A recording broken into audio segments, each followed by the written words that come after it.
Avant de couper des arbres, la tronçonneuse servait à autre chose, et son origine est si dérangeante que beaucoup pensent encore qu'il s'agit d'une légende inventée sur Internet. Pourtant, derrière cet outil bruyant, brutal et devenu culte dans les films d'horreur, se cache une histoire bien réelle. Une histoire qui commence loin des forêts, loin des chantiers et loin de tout ce qu'on imagine. Car avant d'être associée au bois, à la violence ou à la peur, l'idée même de la tronçonneuse trouve une partie de ses racines dans la médecine. Oui, dans la médecine. Et quand on comprend comment cet objet a traversé les siècles, on découvre l'une des transformations les plus troublantes de l'histoire des inventions. À la fin du XVIIIe siècle, accoucher est encore une épreuve terriblement dangereuse. La médecine est rudimentaire. L'hygiène est mauvaise. L'anesthésie moderne n'existe pas encore. Et lorsqu'un bébé ne peut pas passer, la situation peut devenir dramatique en quelques minutes. À cette époque, la césarienne est loin d'être une solution sûre. Elle est extrêmement risquée pour la mère. Dans de nombreux cas, elle peut même être fatale. Les chirurgiens cherchent donc d'autres moyens d'intervenir. Parmi eux, deux médecins écossais, John Aitken et James Jeffrey, travaillent en sur une procédure appelée symphysiotomie. Le principe est simple brutal.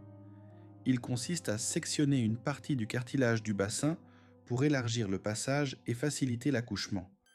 Sur le papier, l'idée peut sauver des vies, mais dans la réalité de l'époque, l'opération est terrifiante.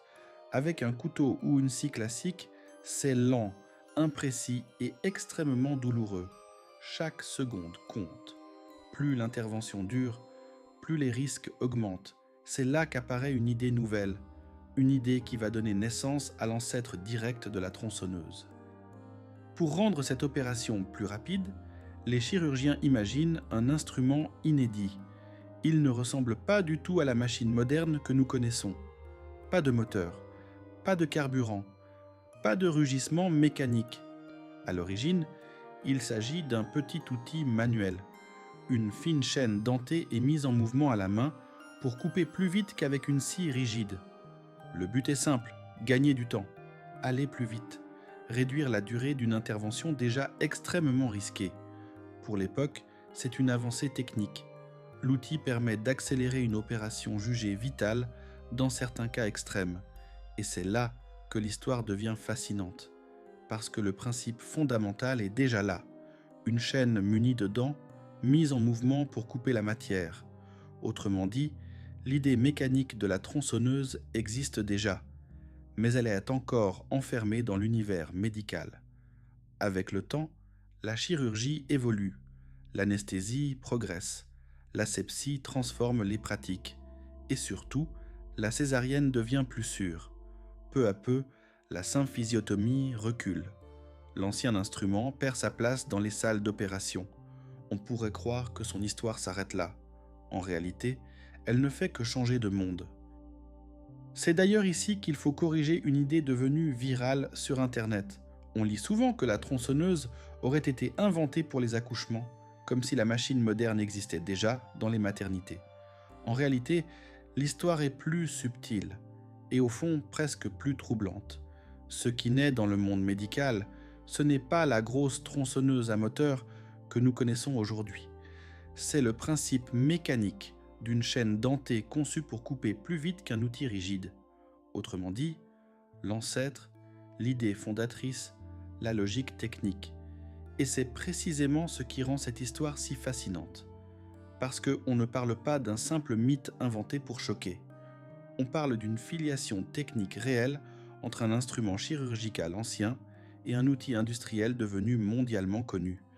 Cette nuance est importante, car elle rend l'histoire plus crédible, plus solide et finalement encore plus dérangeante. La tronçonneuse moderne n'est pas née directement dans une salle d'accouchement, mais une partie de son ADN, elle, vient bien de là. Au début du XXe siècle, l'industrie cherche des outils plus rapides, plus puissants et plus efficaces. Dans les forêts, couper des troncs massifs reste un travail épuisant. Les scies manuelles demandent du temps, de la force et souvent plusieurs hommes. L'idée d'une chaîne en mouvement capable de mordre la matière devient alors extrêmement séduisante.